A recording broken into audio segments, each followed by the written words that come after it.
Terror attack हुआ, इसकी ज़रा थोड़ा-सा विश्लेषण बताना चाहती हूँ। मैं हुँ, खुद भी पेशे से चिकित्सक हूँ, तो सबसे ज़्यादा निंदनीय चीज़ जो इसमें मुझे नज़र आई, ज़रा जो आरोपी हैं उनके नाम सुन लीजिएगा, doctor Adil, doctor Ahmed, doctor Zubair, doctor Muzammil, doctor Shaheen.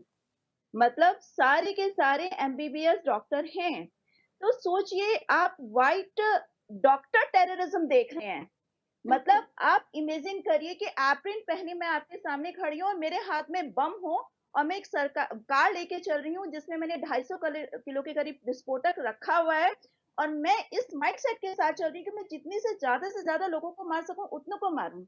दूसरा टेरर अटैक, ये एक ट्रेल पकड़ी जा रही थी। आप ये सोचिएगा इसके कनेक्शन कहाँ-कहाँ से जुड़े थे, पुलवामा हुँ, से, फरीदाबाद से, गुजरात से और लखनऊ से, क्योंकि अरेस्ट यहाँ पे लखनऊ से भी हुआ। तो एक ट्रेल पकड़ी जा रही थी जिसमें डॉक्टर जुबैर की हंटिंग चल रही थी कि एक जो शक किया हुआ व्यक्ति है, डॉक्टर है, वो हमें नहीं मिल रहा। 3 को लोग अरेस्ट हो चुके थे, डॉक्टर जुबैर की हंटिंग चल रही थी और 3000 किलो विस्फोटक उनसे बरामद हुआ। तो हुँ। सबसे ज़्यादा सोचने की इस समय समाज में यह ज़रूरत है, ये ऐसे कौन से डॉक्टर हैं जो नरसंहार का सोच रहे हैं? वो छोटे-छोटे राइसिन मतलब बिल्कुल, बायोलॉजिकल इस वेपन के लिए देश में मिलिए डॉक्टर मिले। को भगवान का दूसरा रूप माना जाता है और उस डॉक्टर के दिमाग में ऐसी जिहादी मानसिकता पल रही हो तो फिर तो मतलब कुछ कहना ही नामुमकिन है।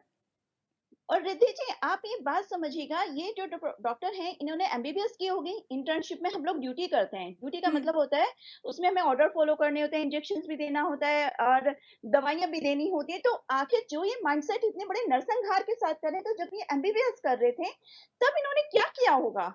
यानी इसका मतलब मैं अगर इसकी डिटेल में ना जाऊँ तो किसी को भी जो उनके सामने बच्चा आया होगा, डोज़ ओवरडोज़ दे दीजिए, 10 मिनट में बच्चा खत्म हो जाएगा। बिल्कुल। बच्चा वेंटिलेटर पे होता है, आप ये सोचिए उसकी ऑक्सीजन सप्लाई बंद कर दीजिए। ऑक्सीजन सप्लाई बंद करने में आपको पता ही नहीं चलेगा हुआ क्या था, क्योंकि बच्चा तो वेंटी पर था। हुँ, धीरे-धीरे उसका सैचुरेशन डाउन जाएगा और आधे घंटे में बच्चा आपको लगेगा खत्म हो गया। तो जब हमारे समाज में इस तरह के लोग आ जाएँ, तो हमें बहुत ज़्यादा सोचने और समझने की ज़रूरत है कि हमारे समाज में ऐसा क्या हो गया है कि जिस डॉक्टर पेशे पर आज भी एक आम नागरिक जाता है और आँख बंद करके भरोसा करता है कि मैं एमबीबीएस डॉक्टर के बिल्कुल, पास गया बिल्कुल। हूँ, इसने मुझे जो सलाह दी है, दवाई दी है, वो बिल्कुल ठीक है और वो मुझे ब्लाइंडली फॉलो करनी है, तो ये क्या करते होंगे इन मरीजों के साथ? पहली बात। दूसरी, अब मैं एक बात कहती हूँ इन लोगों के लिए, जो मेरे देश को नमन करना छोड़ दे, जो मेरे देश को नमन करना छोड़ दे, उसे कहो मेरा वतन छोड़ दे। प्यारा है आतंक जिसे मेरी मिट्टी से ज़्यादा, प्यारा है आतंक जिसे मेरी मिट्टी से ज़्यादा, उसे कहो मेरे वतन की मिट्टी में दफन होना छोड़ दे।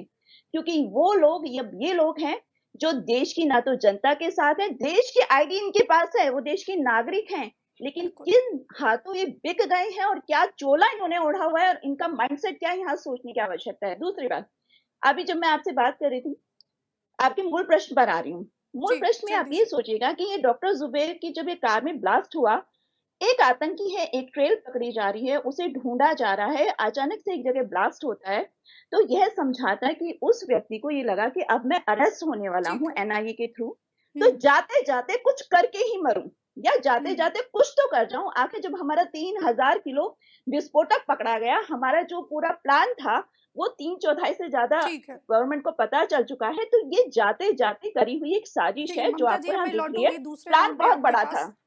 हमसे जुड़े रहने के लिए हमारे YouTube चैनल को सब्सक्राइब करें और नई वीडियो की नोटिफिकेशन के लिए बेल आइकॉन को दबाएं।